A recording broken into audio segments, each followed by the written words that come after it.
우리 그 이사야서 50장 1절부터 11절 내용인데요. 1절 먼저 읽고 시작하도록 하겠습니다. 1절 읽겠습니다. 이사야서 50장 1절 같이 읽겠습니다. 시작. 나 여호와가 이같이 말하노라. 내가 너희의 어미를 내보낸 용정서가 어디 있느냐? 내가 어느 체주에게 너희를 팔았느냐? 보라, 너희는 너희의 죄악으로 말미암아 팔렸고 너희의 어미는 너희의 배역함으로 말미암아 내 보냄을 받았느니라. 자, 이사야서 후반부의 주제가 뭐라고요? 한번 따라하겠습니다. 위로가 실제가 될 것입니다. 옆에 분들에게 격려합시다. 위로가 실제가 될 것입니다. 네, 예. 오늘도 우리 사실 이런저런 사정으로 나오기 힘든 분들 또 처음 또 나오시는 분들도 계십니다. 하나님께서 위로가 실제가 되게 하실 것입니다. 할렐루야. 그리고 이사야 후반부에 위로가 실제가 되게 하기 위한 하나님의 방법이 나오죠. 한번 따라하겠습니다. 보라, 나의 종을 여호와의 종으로 오실 메시아를 주목하여 보는 데 구원이 있다, 이렇게 이야기하고 있는데요. 오늘 본문에는 어제 주일 설교에 이어서 또 하나의 종의 노래가 등장을 하고 있습니다. 먼저 1절을 한번 보겠는데요. 아직 종의 노래가 시작한 것은 아니고요. 여호와가 하나님이 이스라엘 향해서 이렇게 질문하고 있는 내용입니다. 내가 너희의 어미를 내보낸 이혼 정서가 어디 있느냐, 이렇게 묻고 있습니다. 무슨 말입니까? 하나님이 우리가 너무 역겨워서 이혼 정서를 주면서 나가라고 한 게 아니라 우리가 스스로 남편 대신 하나님을 배신하고 반역해서 집을 나간 상태라고 이야기를 하는 것입니다. 또 하나님이 이렇게도 말씀하시죠.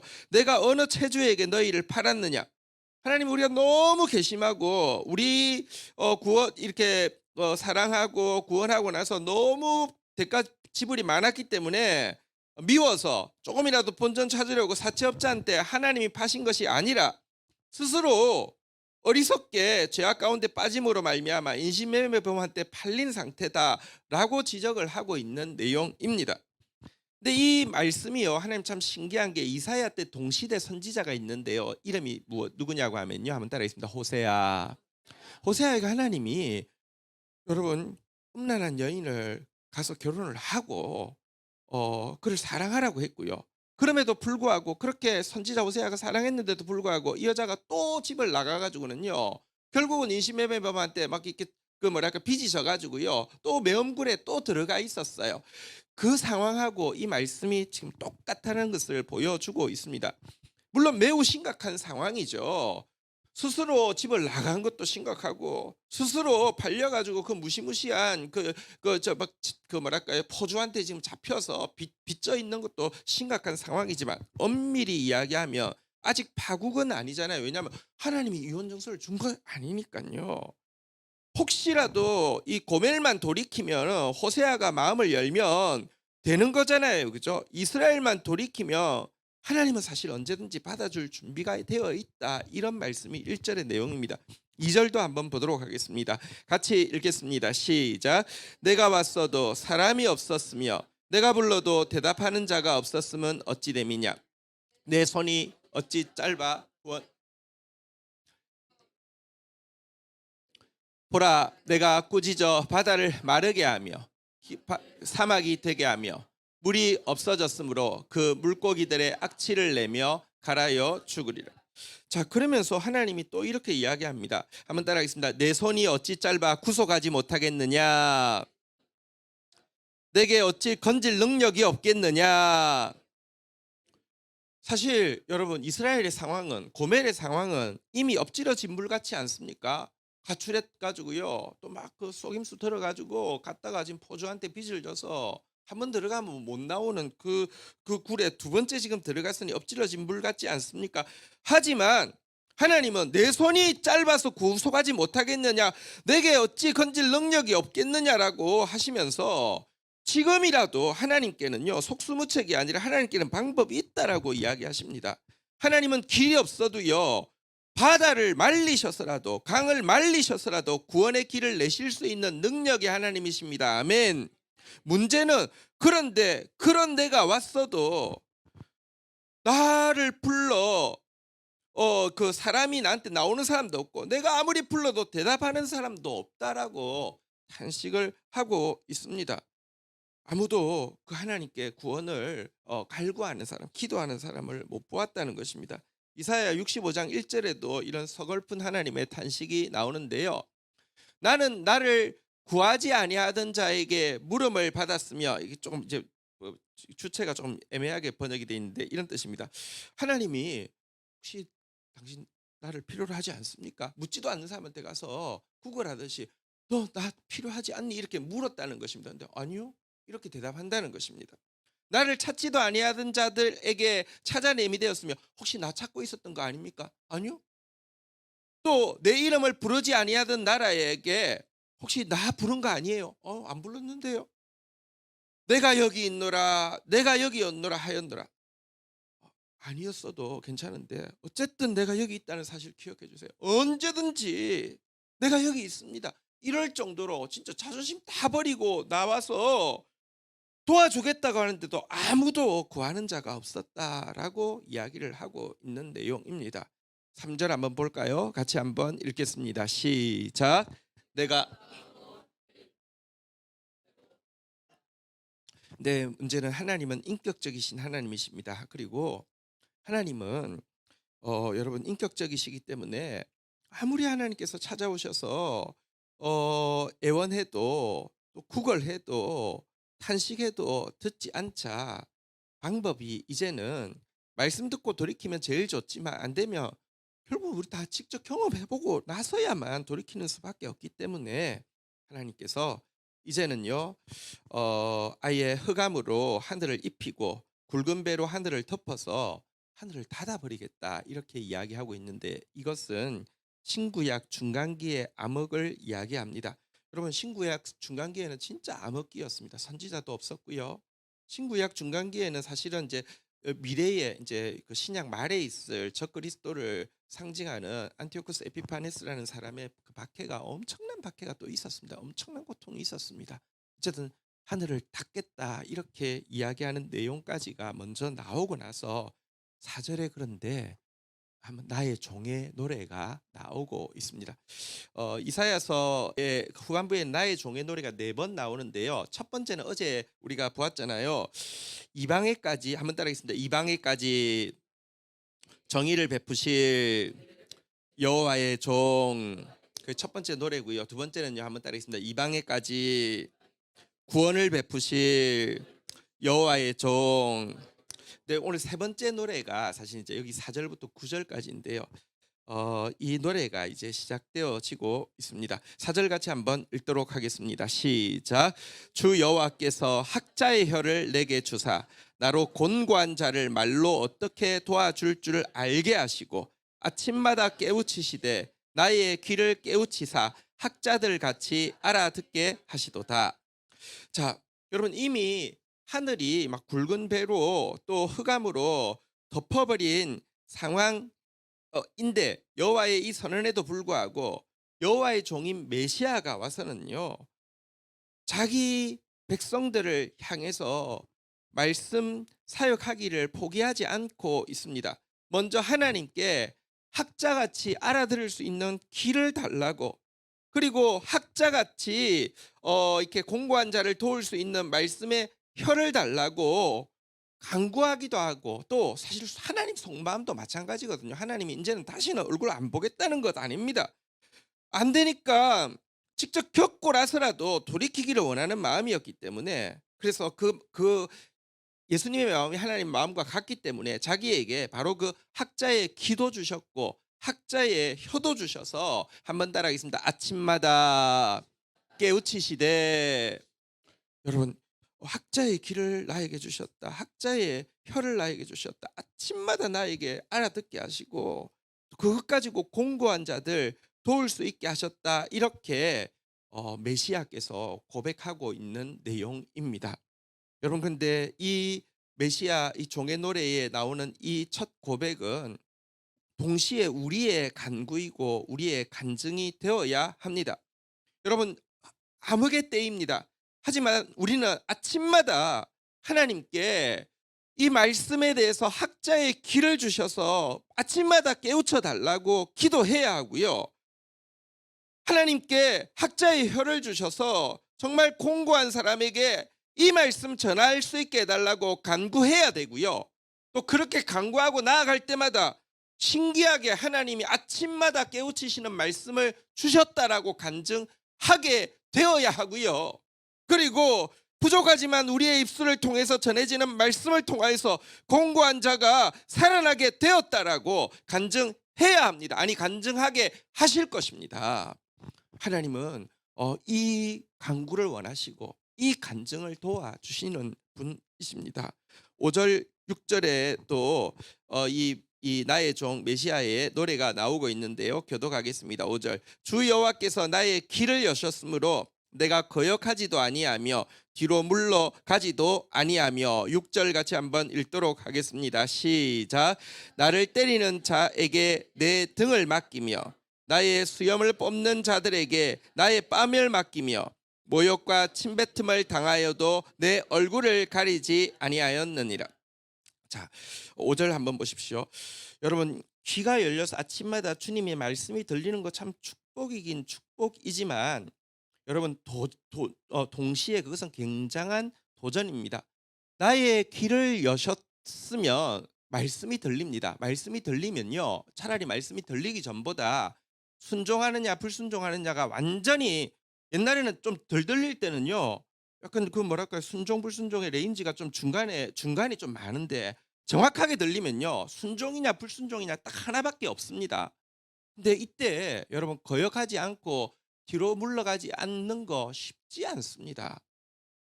자기를 보고 두려워서도요 거역할 수 있고요, 상황을 보고 두려워서 뒤로 물러가기 쉽습니다. 철저하게 순종하기가 쉽지 않습니다.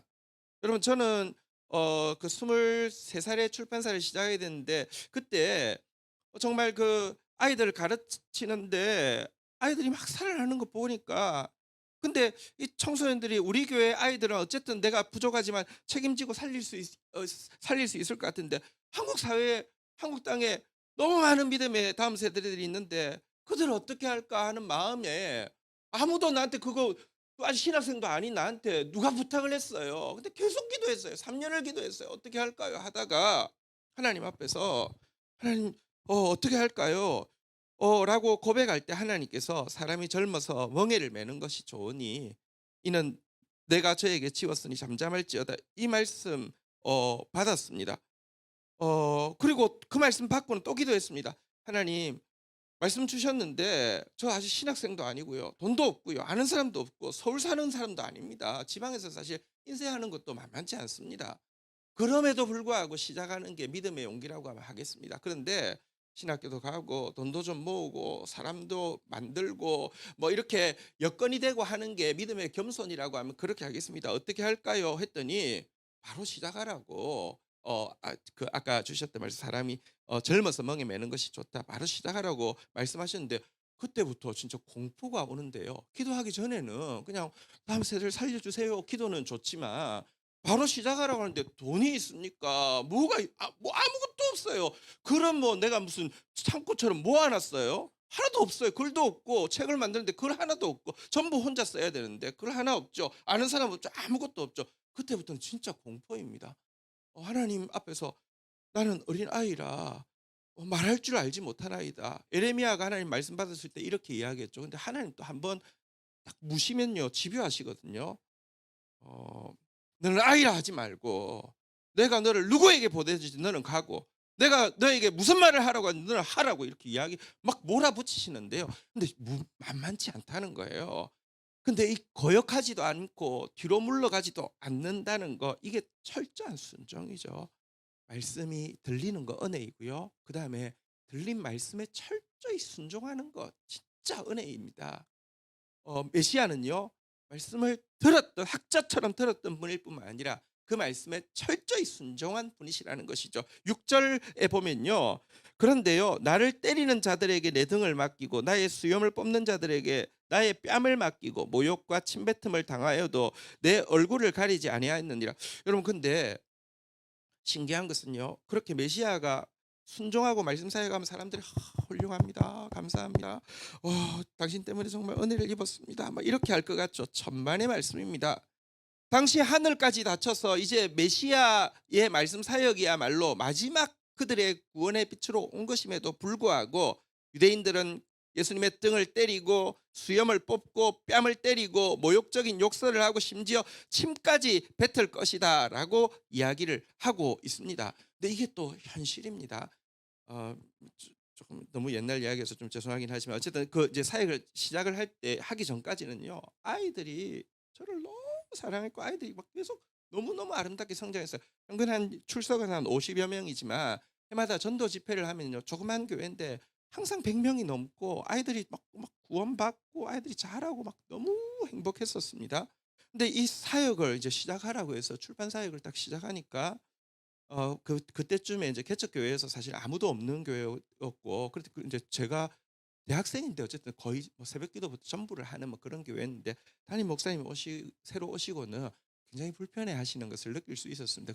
그렇잖아요, 그죠? 새로 왔는데 아무 학생이 너무 이렇게 막 그 아이들이 다 따르고 하니까, 그러니까 그 교회로부터 나올 수밖에 없는 상황이 되었고요.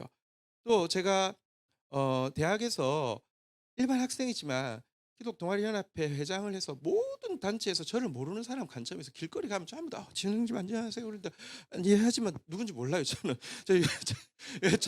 자기는 나를 알지만 나를 몰라요. 그런데 그 특별히 예수전도단이라는 단체는, 그러니까 이제 어쨌든 제가 완전히 소속된 것은 아니지만 이제 주로 그 단체를 갖고, 그 단체 친구들도 너무너무 저를 사랑했는데, 새로 간사 한 사람이 왔는데 나이는 한 두세 살밖에 차이가 나지 않고요. 또 예수전도 간사님들은 공부를, 그러니까 대학을 못 나온 친구들도 계셔요. 그러니까 DTS만 하면 그냥 무조건 간사가 되는. 근데 이분이 제가 너무 존경받고 막 동료들한테 너무 사랑받고 하니까 너무 시샘이 났는지 저를 보면 막 반말을 쓰면서 막 치고받고 막 계속 좀, 그래서 도저히 거기에 있을 수 없는 상황이 되게 되었어요. 교회에서도 나와야 됐고요. 선교단체에서도 나와야 됐고요. 그리고 심지어 이 왕의 아이들이라는 이 일을 이제 이 시작을 하려고 하니까 예수전단 전체 탑리더 중에서 3명이 있는데 그중에 한 분이 "지현 형제, 그 마음은 너무 귀한 마음인데 그 마음을 우리 그 대표 그 목사님 뭐 홍 목사님이 잘 받아줄 수 있을 거니까 가서 이야기를 하면 그 비전을 사줄 거라고 해서, 저는 또 시켜서 순종하는 마음으로 올라갔더니 문 앞에서 한 2시간 세워놨다거나 부르더니 하나님 축복하겠냐고 당장 그만두라고 나가라고 이래 가지고 단체에서 그냥 아예 뭐 그 우리 대학에서 안 다니는 게 아니라 단체에서도 쫓겨나게 되었고요. 나중에 한 10년 지나서 그분이 저한테 사과하면서 "지현 형제, 그때 하나님이 하라고 하신 거 너무 잘했다."고 이렇게 뭐 하긴 했지만 어쨌든 그분은 지금 좀 이상하게 됐습니다. 어쨌든 예. 어 제가 너무 그분에 대해서 좀 마음에 상함이 있습니다. 왜냐하면 어른이 사실은 그 단체로 완전히 말아먹었습니다. 죄송합니다. 지금 너무 죄송한데 그 간사 있잖아요. 저를 막 이렇게 하던 간사 갑자기 심장마비로 이렇게 죽기는 죽었습니다. 근데 뭐 이런 이야기 제가 지금 그 포커스는 뭐냐고 하면요, 하나님의 일을 하려고 하니까요. 또 그때 실현도 당했습니다. 죄송합니다. 네. 완전 내가 완전 죽을 것 같은 느낌이 들었어요. 이게 뭐 모두가 막 나 조그만한 학생 하나에 지나지 않는데 하나님 순종하라고 해서 순종하려고 했더니요, 온 세계가 나를 등을 돌리고 죽일 것처럼 달려드는 느낌이 들었습니다. 그런데도 예수님이 그때 무엇이라고 했냐면요, 내 얼굴을 가리지 아니하였다. 다시 말하면 그들을 피하려고 숨지 않고 그대로 순종하고 나아가겠다, 이런 이야기입니다. 여러분, 말씀을 받은 말씀에 대해서 정말 학자처럼 듣는 귀와 혀를 가짐과 동시에 철저한 순종으로 메시아가 나아갔다는 것을 이야기하는 내용입니다. 7절 8절도 한번 볼까요? 주 여호와께서 나를 도우심으로 내가 부끄러워하지 아니하고 내 얼굴을 부싯돌같이 굳게 하였으므로 내가 수치를 당하지 아니할 줄 아노라. 8절 읽도록 하겠습니다. 시작. 나를 의롭다 하시는 이가 가까이 계시니 나와 다툴 자가 누구냐? 나와 함께 설지어다. 나의 대적이 누구냐? 내게 가까이 나올지어다. 자, 이제 7절 8절에서는요 이렇게 또 선포합니다. 주 여호와께서 나를 도우심으로 내가 부끄러워하지 않는다, 이렇게 선포하고요. 또 내 얼굴을 부싯돌같이 굳게 하셨으므로 내가 수치를 당하지 아니할 줄 아노라라고 하면서 담대한 믿음의 확신을 선포하고 있습니다. 여러분, 말씀 가지고 철저히 순종하고 나가려고 하면 어린아이 같은 자라도요, 그 얼굴을 하나님께서요 부싯돌보다 더 강하게, 아니 금강석처럼 가장 강하게 도와주신다라고 성경은 이야기하고 있습니다. 에스겔서 3장 9절에 보면요, 내 이마를 화석보다 굳은 금강석 같게 하였나니 그들이 비록 반역하는 족속이라도 두려워하지 말며 그들의 얼굴을 무서워하지 말라 하시면서요, 우리 얼굴을 도와주십니다. 금강석처럼 담대할 수 있도록 해주신다는 것입니다. 그리고 그가 선포하는 말씀에 대해서 하나님이 책임져 주시기 때문에 결코 수치를 당하지 아니한다. 이사야 50장 7절 띄워놓으십시오. 수치를 당하지 않게 해주실 것이다 라고 이야기를 하고 있습니다. 우리가 가진 말씀은요, 진리의 말씀이기 때문입니다. 진리의 말씀을 가진 자만이 가질 수 있는 담대한 확신이 이것입니다. 그리스도께서는요, 말씀을 제대로 알아들었을 뿐 아니라 말씀에 철저히 순종했을 뿐 아니라 그 말씀을 향해서요, 사자의 심장을 가지고요 담대한 확신을 가지고 나가는 분이셨다라고 이야기를 하는 것입니다. 읽었던 8절도 마찬가지입니다. 여러분, 예수님은 단지 자기 자신의 의로움을 위해서 사신 것이 아니잖아요. 우리 죄값을 대신하여 죽으심으로 말미암아 우리의 정죄를 걷어가시고 우리를 의롭게 하시기 위해서 오신 분이시잖아요, 그죠? 그래서 당신의 사역으로 말미암아 나를 의롭다 하시는 이가 가까이 계시니 나와 다툴 자가 누구냐? 나와 함께 설지어다. 나의 대적이 누구냐? 내게 가까이 나올지어다라고 하면서 한번 나를 의롭다 하신 이, 그리고 나를 통하여서 내게 속한 자를 의롭다 하신 이가 하나님이 내 편이신데 감히 나랑 맞짱 뜰 대적 있으면 나와보라고 외치고 있습니다. 로마서 8장 33절은 이 예수 그리스도의 담대한 이 확신을 우리가 선포하는 내용입니다. 바울은 이렇게 선포하고 있습니다. 같이 한번 읽도록 하겠습니다. 시작. 누가 능히 하나님께서 택하신 자들을 고발하리요? 의롭다 하신 이는 하나님이시니. 34절. 누가 정죄하리요? 죽으실 뿐 아니라 다시 살아나신 이는 그리스도 예수시니 그는 하나님 우편에 앉아 계신 자요 우리를 위하여 간구하시는 자로다. 여러분, 하나님이 우리를 택하셨습니다. 누가 고발할 수 있습니까? 예수님이 우리를 의롭다 하셨습니다. 누가 정죄하실 수 있습니까? 그분은 우리 죄를 대신해서 죽으실 뿐만 아니라 부활하셔서 지금도 우리를 위해서 간구하고 있는 분입니다. 예수 그리스도께서는 이와 같은 담대한 확신을 가지고 말씀을 향한 담대한 확신으로 사역하셨고요. 그 결과 9절 한번 볼까요? 같이 종의 노래 마지막 부분입니다. 같이 읽겠습니다. 시작. 보라, 주 여호와께서 나를 도우시리니 나를 정죄할 자가 누구냐? 보라, 그들은 다 옷과 같이 헤어지며 좀이 그들을 먹으리라.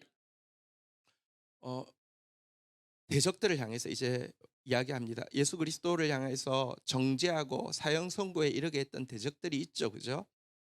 너희들은 다 옷처럼 헤어지고 좀이 옷을 먹는 것처럼 이제 좀이 너희를 먹게 될 것이다라고 심판하고 있습니다. 당신은 죽임을 당하시지만 부활하실 것이고 당신을 죽이는 대적들은, 사탄은 옷처럼 헤어지고 좀에 의해서 먹힌 바 될 것이다, 이렇게 이야기하는데 성경에는 똑같은 예언이 또 있습니다. 시편 39편 11절에도 보면 이와 같은 말씀이 있습니다. 같이 읽겠습니다. 시작. 주께서 죄악을 책망하사 사람을 징계하실 때에 그 영화를 좀먹음 같이 소멸하게 하시니 참으로 인생이란 모두 헛될 뿐이니이다. 대적들이 지금 아무리 힘 있는 것처럼 보여도요, 인생은요, 여러분, 하나님께서 책망하시고 그 영광을 좀 먹듯이 하면요, 소멸하고요, 헛된 것에 지나지 않습니다. 대적들을 향해서도 주님은 정말 이 주님의 음성 앞에서 사탄은 정말 막 진짜 모든 것이 떨릴 것입니다. 지옥은 막 지지리를 할 것입니다. 메시아의 노래에는요, 앞에 이방까지 정의를 행하신다, 이방까지 구원을 행하신다 그랬는데 무엇으로 이 일을 이루시는지에 대한 노래가 세 번째 노래인데요, 학자같이 알아듣는 귀와 알려주는 혀, 그리고 그 들은 말씀에 대한 철저한 순종과 또 그 진리의 말씀을 가진 자가 가질 수 있는 담대한 확신으로 이와 같은 일을 하신다 그랬는데요. 오늘도 하나님은 바로 이 메시아 종의 노래가 또 우리의 노래가 되기를 원합니다. 매일 하나님 앞에 학자 같은 귀, 학자 같은 혀 달라고 간구하고 받은 말씀에 들은 말씀에 철저히 순종하고 담대한 확신으로 나아가는 자를 통하여서 지옥은 무너질 것이고 하나님 나라는 세워질 것입니다. 할렐루야. 자, 이제 10절은 이제 화자가 선지자로 바뀌는 것입니다. 종의 노래가 아니고 이제 이사야가 이어서 이야기합니다. 10절 11절 남았는데요. 10절 11절 교독하겠습니다. 너희 중에 여호와를 경외하며 그의 종의 목소리를 청종하는 자가 누구냐? 흑암 중에 행하여 빛이 없는 자라도 여호와의 이름을 의지하며 자기 하나님께 의지할지어다. 11절 마지막 절입니다. 읽겠습니다. 시작. 보라, 불을 횃불을 둘러띈 자여, 너희가 다 너희의 불꽃 가운데로 걸어가며 너희가 피운 횃불 가운데로 걸어갈지어다. 너희가 내 손에서 얻을 것이 이것이라. 너희가 고통이 있는 곳에 누우리라. 자, 10절에서 이제 종의 노래를 마치자 선지자 이사야가 결론적으로 백성들을 권면하는 내용인데요. 그것은 무엇이냐고 하면요. 여기 보니까요. 한번 따라하겠습니다. 10절 여호와를 경외하며 그의 종의 목소리를 청종하라. 하나님 경외함으로 말미암아 메시아가 주시는 이 말씀을 청종하라. 이렇게 이야기를 하고 있는 것입니다. 또 이야기합니다. 한번 따라하겠습니다. 흑암 중에 행하여 빛이 없는 자라도, 하나님은 여러분 상황을 아십니다. 지금 진짜 흑암 같고요. 빛이 없어 보여도 괜찮습니다. 한번 따라하겠습니다. 여호와의 이름을 의뢰하며 자기 하나님께 의지할지어다. 여러분 사실 빛이 없어 보여도요. 말씀의 인도가 있습니다. 말씀의 인도는요. 성경은 내 발의 등이라고 했는데 옛날에 저희 교회 한번 오셨죠. 저기 우리 그 뭐죠? 김동문 선교사가 와서 그 내 발의 등이 뭔지 보여주셨죠. 그 이 램프가 있는데요. 진짜 손바닥에 한 이만한 램프더라고요. 여기에 불이 펴져 있어서요. 진짜 내 발의 등이라는 게 내 발 한 발자국밖에 안 보이더라고요. 그 등이 그 말이에요. 말씀은 근데 내 발의 등입니다. 한 발자국밖에 안 보입니다. 그것만 보여도요. 여호와 의뢰하고 하나님 의지하고 나아가라고 이야기합니다. 한 발자국밖에 보이지 않는 작은 빛이지만 그 빛만 따라가면 밝은 구원의 강명에 이를 것이기 때문입니다. 이사야 42장 16절에 보면 이렇게 말씀하십니다.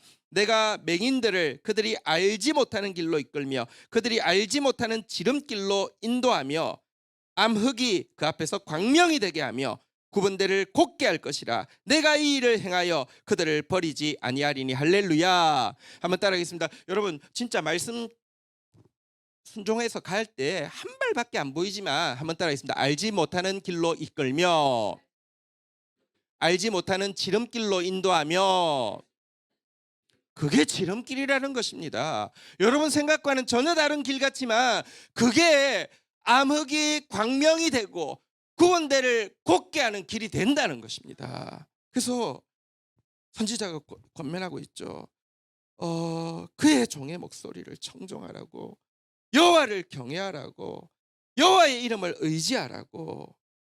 여러분 이렇게 나아가면요. 내 상황만 암흑에서 광명이 되는 뿐 아니라 그렇게 광명에 이른 사람은요. 만민을 비추는 광명이 된다라고도 이야기합니다. 이사야서 51장 4절에 보면 이렇게 이야기합니다. 같이 읽어볼까요? 시작. 내 백성이여 내게 주의하라. 내 나라여 내게 귀를 기울이라. 이는 율법이 내게서부터 나갈 것임이라. 내가 내 공의를 만민의 빛으로 세우리라. 주님에게서 나온 말씀의 빛은요. 여러분 하나의 어둠만 걷는 것이 아니라 만민의 빛이 되게 하신다라고 이야기하고 있습니다. 여러분 오늘 메시아의 노래를 들었습니다. 그 말씀에 청종하고 경외하고 의지하는 여러분 되기를 주의 이름으로 축원드립니다. 11절에서 경고하고 있는 내용입니다. 근데 만약 그렇게 하지 않고요. 그리스도의 말씀을 청종하지 않고 하나님 경외하지 않고 하나님 의지하지 않는 대신에 많은 사람들이요. 여기 보니까요. 보라 불을 피우고 스스로 이제 불을 피운다는 것입니다.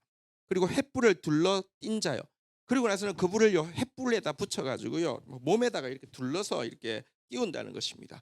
여러분 내 발의 등 이만한 빛하고요.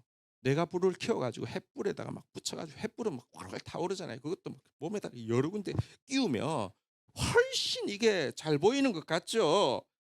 이렇게 가면은 뭐 길 절대로 잘못 드는 일이 없을 것 같죠. 그렇기 때문에 대부분의 사람들이요 스스로 불 피우고 스스로 횃불을 둘러 몸에 이렇게 하고 가는 사람들이 많습니다. 하지만 주님께서 무엇이라고 이야기합니까? 내 손에서 얻을 것이 이것이라 너희가 고통 있는 곳에서 누우리라. 그 불에 타가지고요 고통 가운데 눕는다는 말은 이제 쓰러지게 된다는 뜻입니다. 여러분 밤하늘에 별이 안 보이는 이유가요. 왜 도시에는 안 보이고 시골 가면 좀 더 보이죠. 이유는 사실은 도시에는 인간이 켜놓은 조명이 너무 많고 인간이 조명을 켜기 위해서 막 에너지를 많이 떼가지고 나온 매연이 너무 많기 때문에 안 보이는 것이지 별이 없는 게 아니라고 하잖아요. 그죠? 여러분 하나님 말씀이 왜 안 들리는 줄 아십니까? 내가 자꾸 스스로 불을 만들고 횃불에 그것을 두르고 있기 때문에 안 보이고 안 들리는 것입니다. 하지만 다시 경고하고 있습니다. 그렇게 만든 스스로의 자구책 여러분을 불태울 뿐입니다. 여러분을 쓰러지게 할 뿐입니다. 그리스도인은요.